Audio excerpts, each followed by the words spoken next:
O Senhor esteja convosco. Ele está no meio de nós. Proclamação do Evangelho de nosso Senhor Jesus Cristo, segundo Mateus. Glória a vós, Senhor. Naquele tempo, disse Jesus aos seus discípulos esta parábola. O homem ia viajar para o estrangeiro. Chamou seus empregados e lhes entregou seus bens. A um deu 5 talentos, a outro deu 2 e ao terceiro 1, a cada qual de acordo com sua capacidade. Em seguida viajou. O empregado que havia recebido 5 talentos saiu logo, trabalhou com eles e lucrou outros 5. Do mesmo modo, o que havia recebido 2 lucrou outros 2. Mas aquele que havia recebido 1 só saiu, cavou um buraco na terra e escondeu o dinheiro do seu patrão. Depois de muito tempo, o patrão voltou e foi acertar contas com os empregados. O empregado que havia recebido 5 talentos entregou-lhe mais 5, dizendo: Senhor, tu me entregaste 5 talentos. Aqui estão mais 5 que lucrei. O patrão lhe disse: Muito bem, servo bom e fiel. Como fostes fiel na administração de tão pouco, eu te confiarei muito mais. Vem participar da minha alegria. Chegou também o que havia recebido 2 talentos e disse: Senhor, tu me entregastes 2 talentos, aqui estão mais 2 que lucrei. O patrão lhe disse: Muito bem, servo bom e fiel. Como fostes fiel na administração de tão pouco, eu te confiarei muito mais. Vem participar da minha alegria. Por fim, chegou aquele que havia recebido 1 talento e disse: Senhor, sei que és um homem severo, pois colhes onde não plantastes e ceifas onde não semeastes. Por isso fiquei com medo e escondi o teu talento no chão. Aqui tens o que te pertence. O patrão lhe respondeu: Servo mau e preguiçoso, tu sabias que eu colho onde não plantei e que ceifo onde não semeei.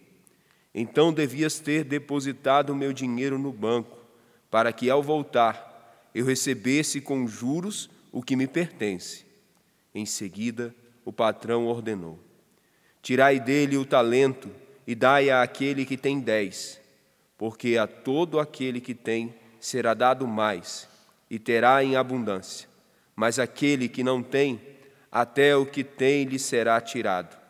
Quanto a este servo inútil, jogai-o fora na escuridão, ali haverá choro e ranger de dentes. Palavra da salvação. Glória a vós, Senhor.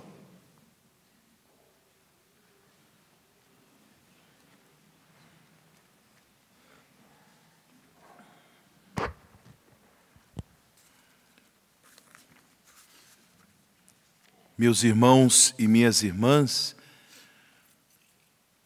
a Igreja de Cristo, ela vive intensamente a expectativa da vinda do Senhor. O próprio Jesus, no momento de sua ascensão gloriosa após sua ressurreição, ele prometeu aos seus discípulos que no fim dos tempos viria para estabelecer de forma plena o reino de Deus que já está presente no meio de nós. A vinda gloriosa de Jesus, segundo a sua promessa, será o momento desta manifestação plena do reino de Deus. Manifestação plena do reino de justiça, reino de paz, reino de amor, reino de misericórdia. E por isso, com o passar dos anos, a Igreja, ela suplica: vem, Senhor Jesus. A Igreja esposa de Cristo, quer celebrar de forma plena as núpcias com o Cordeiro de Deus, Jesus Cristo nosso Senhor, essas núpcias do Cordeiro, já anunciadas no livro do Apocalipse, de São João, essas núpcias ocorrerão de forma plena por ocasião da vinda gloriosa de Cristo. E é por isso que em toda a celebração eucarística, quando a comunidade cristã se reúne para oferecer o santo sacrifício, o sacrifício pascal de Cristo que se renova na Eucaristia, a comunidade cristã, ela suplica: vem, Senhor Jesus.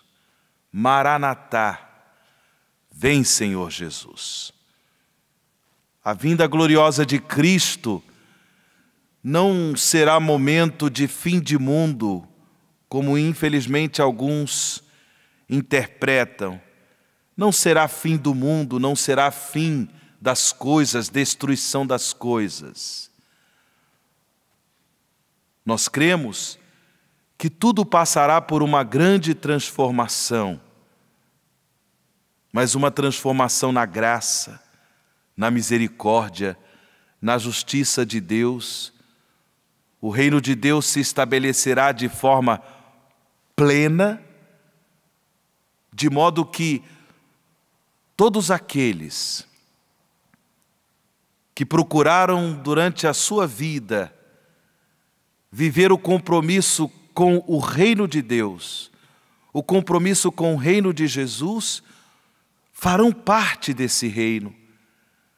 Celebrarão com júbilo as núpcias do Cordeiro. É, portanto, momento festivo, momento de manifestação plena do dom da redenção que Cristo conquistou para nós em sua Páscoa de morte e ressurreição. Aqueles que seguem o Senhor, nós que fazemos parte desta multidão de discípulos e discípulas de Cristo, não podemos alimentar no coração o medo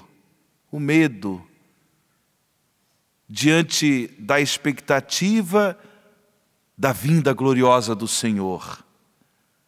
Pelo contrário, devemos, de fato, com toda a igreja, suplicar, clamar: vinde, Senhor Jesus, porque não será a destruição de todas as coisas, mas tudo passará por uma grande transformação na graça, na misericórdia, na justiça de Deus, para que de forma plena o reino de Deus, que já está presente, atuante no meio de nós, que este reino se manifeste de forma plena. O que não fará parte deste reino, na sua manifestação plena, por ocasião da vinda gloriosa de Cristo? O que não fará parte? O que ficará de fora? O mal. Todas as manifestações do mal. Isso ficará de fora. Não, a igreja, ela não apenas suplica: vem, Senhor Jesus. A igreja, ela não vive a expectativa da vinda gloriosa de Cristo simplesmente através da súplica, simplesmente através da oração, por mais importante que tudo isso seja. A igreja não apenas vive a expectativa do Senhor quando celebra os mistérios sacramentais, de modo particular o mistério eucarístico. Não. Mas a própria palavra de Deus, a liturgia da palavra desta Santa Missa, deste sábado, da 21ª semana do tempo comum, a própria liturgia da palavra nos mostra que a igreja também vive a expectativa da vinda gloriosa do Senhor, se comprometendo ativamente com o reino de Deus, com o reino de Jesus, que já está presente no meio de nós. E aqui entra, irmãos e irmãs, a importância de também nós nos comprometermos com o testemunho da fé. Nós devemos também participar desta preparação da vinda gloriosa de Cristo, comprometendo a nossa vida com o reino de Deus, através do testemunho da fé, sobretudo pela vivência do mandamento do amor, o mandamento do amor que Jesus nos ensinou. Como nós ouvimos na primeira leitura, nesse trecho da primeira carta de São Paulo aos Tessalonicenses, o próprio apóstolo Paulo, ele recorda o mandamento do amor. Não é preciso escrever-vos a respeito do amor fraterno, irmãos, pois já aprendestes de Deus mesmo a amar-vos uns aos outros.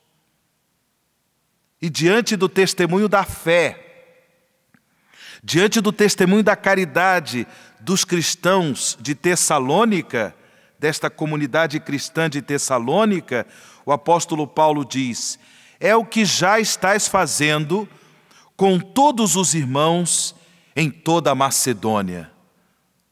Toda uma região da Macedônia, lá no Oriente, onde os cristãos de Tessalônica procuravam promover coletas, procuravam enviar para esses irmãos mais necessitados da Macedônia ofertas, ajudas, porque ali na Macedônia estavam presentes comunidades cristãs com tantos irmãos e irmãs padecendo miséria. E a fé, o amor a Deus dos cristãos de Tessalônica motivavam eles para que pudessem fazer ofertas, para que pudessem manifestar o reino de Deus na vida dos mais pobres, na vida dos mais indigentes. De fato, com ofertas financeiras, para que eles pudessem ser ajudados, consolados, confortados em suas misérias. Nós ouvimos no Evangelho de São Mateus, há pouco proclamado, esta parábola de Jesus, contada por Jesus, a famosa parábola dos talentos, onde, na realidade, Jesus conta essa parábola tendo em vista o fim dos tempos, tendo em vista esse momento da vinda gloriosa do Senhor, onde todos serão chamados para apresentar os frutos, os testemunhos do seu compromisso com o reino de Deus. Jesus conta esse momento a partir de uma parábola, a parábola dos talentos. A um, o Senhor entregou 5 talentos, a outro 2 e a um terceiro um único talento. O que recebeu 5, rendeu mais 5. O que recebeu 2, rendeu mais 2. E aquele que recebeu um único talento, por preguiça, por maldade, enterrou aquele talento. Não rendeu absolutamente nada. Quando o Senhor chegou para pedir contas desses talentos, deu àquele que rendeu mais 5, acabou dando mais talentos, abençoando, elogiando, honrando, porque ele rendeu mais 5 talentos. E assim também com aquele que recebeu 2. Mas o que recebeu um único talento, porque foi mau e preguiçoso, servo mau e preguiçoso, ele recebeu o castigo. Mas o castigo próprio de quem não se compromete com o reino de Deus. No fundo, não é Deus quem castiga, é a pessoa que se castiga, é a pessoa que se condena, porque ela foi criada para Deus, foi criada para o reino de Deus, mas por diversos motivos não quis se comprometer. Todos nós, irmãos e irmãs, todos nós, aqui presentes neste santuário, aqueles que nos acompanham pelo sistema Canção Nova de Comunicação, recebemos de Deus talentos, recebemos de Deus dons, todos nós. E através do nosso trabalho, através dos nossos compromissos cotidianos, como discípulos e discípulas de Jesus, temos a oportunidade de viver o mandamento do amor, rendendo esses talentos, fazendo do nosso trabalho, fazendo dos dons que o Senhor nos concedeu, oportunidade para manifestar a caridade de Deus, a justiça de Deus, a misericórdia do reino de Deus aos nossos irmãos e irmãs, sobretudo os mais necessitados. Como é que você tem rendido os seus talentos? O que você tem feito, irmão e irmã, dos dons que Deus lhe concedeu? Por mais simples que sejam esses dons, são tão importantes, são tão apreciados por Deus, na medida em que nós rendemos esses talentos, fazendo crescer no meio de nós, fazendo crescer na nossa família, fazendo crescer na nossa sociedade, o reino de Deus, que se manifestará de forma plena por ocasião da vinda gloriosa do Senhor. Enquanto nós esperamos esse dia glorioso do Senhor, irmãos e irmãs, preparemos esse dia, fazendo render os talentos, os dons que Deus generosamente nos concedeu. Que ninguém viva o seu trabalho, que ninguém viva o seu compromisso cotidiano na lógica do egoísmo, na lógica da maldade, na lógica do individualismo, mas fazendo render esses talentos, que possamos dar glória a Deus pela prática generosa do mandamento do amor, fazendo com que esses talentos sirvam para o bem dos nossos irmãos e irmãs, sobretudo os mais necessitados, estabelecendo assim, no mundo em que vivemos, a justiça, a misericórdia, o amor do reino de Deus.